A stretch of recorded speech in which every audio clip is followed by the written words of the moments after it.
Assalamualaikum warahmatullahi wabarakatuh. Perkenalkan, nama saya Ainul. Saya menempuh pendidikan di Universitas Muhammadiyah Bone, Prodi Teknologi Pendidikan. Di sini saya akan menjelaskan sedikit tentang definisi teknologi pendidikan. Yang pertama, pengertian teknologi. Teknologi dapat dijadikan alat untuk pemanfaatan pengetahuan dan ilmu pengetahuan. Salisbury mengungkapkan bahwa teknologi adalah penerapan ilmu atau pengetahuan yang terorganisir secara sistematis untuk penyelesaian tugas-tugas secara praktis. Praktik penggunaan teknologi akan meningkatkan nilai tambah terhadap produk ilmu pengetahuan teknologi. Seringkali oleh masyarakat diartikan sebagai alat elektronik atau mesin. Teknologi adalah keseluruhan sarana untuk menyediakan barang-barang yang diperlukan bagi kelangsungan dan kenyamanan hidup manusia. Secara umum, teknologi dapat didefinisikan sebagai entitas benda maupun tak benda yang diciptakan secara terpadu melalui perbuatan dan pemikiran untuk mencapai suatu nilai. Dalam penggunaan ini, teknologi merujuk pada alat-alat dan mesin yang digunakan untuk penyelesaian masalah-masalah di dunia nyata. Ia adalah istilah yang mencakupi banyak hal. Dapat juga meliputi alat-alat sederhana seperti linggis atau sendok kayu, atau mesin-mesin yang rumit seperti stasiun luar angkasa atau mempercepat partikel. Yang kedua, pengertian teknologi pendidikan. Di lain pihak, ada pendapat bahwa teknologi pendidikan adalah pengembangan, penerapan, dan penilaian sistem-sistem teknik dan alat bantu untuk memperbaiki dan meningkatkan proses belajar manusia. Di sini diutamakan proses belajar itu sendiri, di samping alat-alat yang dapat membantu proses belajar itu. Jadi, teknologi pendidikan mengenai software maupun hardware-nya. Software antara lain menganalisis dan mendesain urutan atau langkah-langkah belajar berdasarkan tujuan yang ingin dicapai dengan metode penyajian yang serasi serta penilaian keberhasilannya.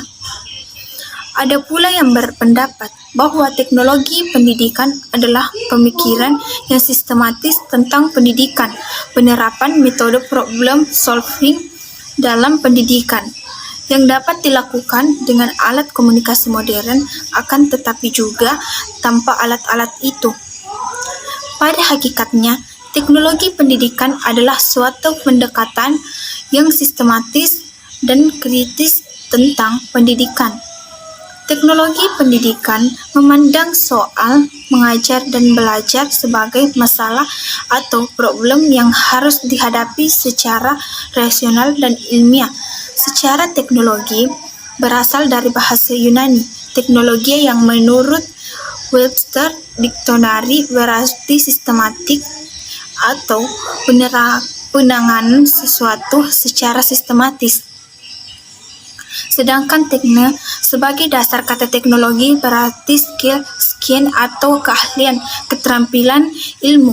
Jadi, teknologi pendidikan dapat diartikan sebagai pegangan atau pelaksanaan pendidikan secara sistematis menurut sistem tertentu yang akan dijelaskan kemudian. Yang merupakan inti teknologi pendidikan adalah programnya yang harus disusun menurut prinsip-prinsip tertentu. Teknologi pendidikan dapat diselenggarakan tanpa alat-alat teknologi modern seperti dikatakan tersebut di atas. Ada orang beranggapan bahwa segala macam metodologi pengajaran termasuk teknologi pendidikan seperti ceramah, diskusi, seminar, dan sebagainya. Apakah pendapat itu benar atau tidak tergantung pada penilaian hingga manakah metode-metode itu memenuhi ciri-ciri teknologi pendidikan, antara lain.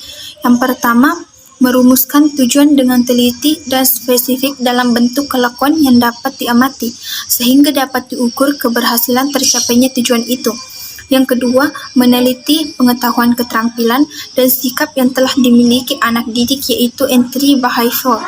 Dahulu lazim disebut bahan apersepsi sebagai dasar pengajaran baru, sehingga diketahui kemajuan dan dicapai berkat proses mengajar belajar. Yang ketiga, menganalisis bahan pelajaran yang akan disajikan dalam bagian-bagian yang dapat dipelajari dengan mudah. Yang keempat, berdasarkan analisis bahan pelajaran menentukan urutan mempelajari bahan itu agar tercapai hasil belajar yang optimal, strategi yang paling tepat untuk menyampaikan atau menyajikan bahan itu. Yang kelima, menguji coba program itu untuk menentukan kelemahannya. Yang keenam, mengandalkan perubahan, perbaikan, atau revisi untuk meningkatkan mutu program itu. Orang menyaksikan bahwa pengalaman mengajar akan memberikan pedoman yang dapat dipercaya untuk mengajar baik. Guru yang telah mempunyai pengalaman mengajar yang bertahun-tahun lamanya tidak dengan sendirinya menguasai seluk-seluk merupakan jaminan tentang kemampuan seorang mengajar.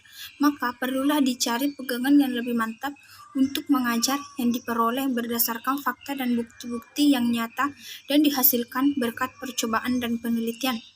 Maka diselidikilah secara sistematis hal-hal yang berkenaan dengan unsur-unsur mengajar, yakni tujuan, metode penyampaian, dan pelajaran dan penilaian. Dengan pegangan demikian dapat ditingkatkan efektivitas mengajar belajar. Teknologi pendidikan bersifat subjektif, yakni menyaksikan kebenaran prinsip-prinsip mengajar atau asas-asas didaktik sebelum diperoleh bukti akan kebenarannya. Teknologi pendidikan merupakan suatu ekspresi dari ketiga tokoh-tokoh dalam pengembangan teknologi pendidikan.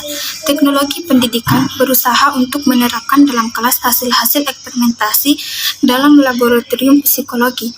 Teknologi pendidikan adalah hasil pemikiran dan penelitian ilmiah tentang pendidikan adalah hasil penelitian dan pemikiran ilmiah tentang pendidikan. Ada sejumlah tokoh yang berusaha mempelajari soal belajar secara sistematis. Yang pertama, Edward R. Thorndike menghasilkan sejumlah hukum belajar, di antaranya Law of Effect. Menurut hukum ini, belajar akan lebih berhasil bila respon murid terhadap suatu stimulus segera disertai oleh rasa senang atau rasa puas merupakan pujian atau hadiah yang disebut reinforcement. Ini memperkuat hubungan antara stimulasi dan respon sehingga hasil belajar menjadi permanen. Dalam teknologi pendidikan, diusahakan agar murid dapat menjawab pertanyaan atau melakukan suatu tugas dengan baik, sehingga timbul rasa sukses atau keberhasilan. Demikianlah anak itu dibawa sukses yang satu ke satu yang berikutnya, sampai seluruh pelajaran dikuasai. Yang kedua, Sidney L. Fisher menyusun program yang terdiri present tugas-tugas yang disebut software, dan di samping itu alat, yakni teaching. Itulah pembahasan dari materi definisi teknologi pendidikan yang telah dibahas tadi. Mohon maaf bila ada kekurangan. Wabillahi taufiq wa hidayah. Wassalamualaikum warahmatullahi wabarakatuh.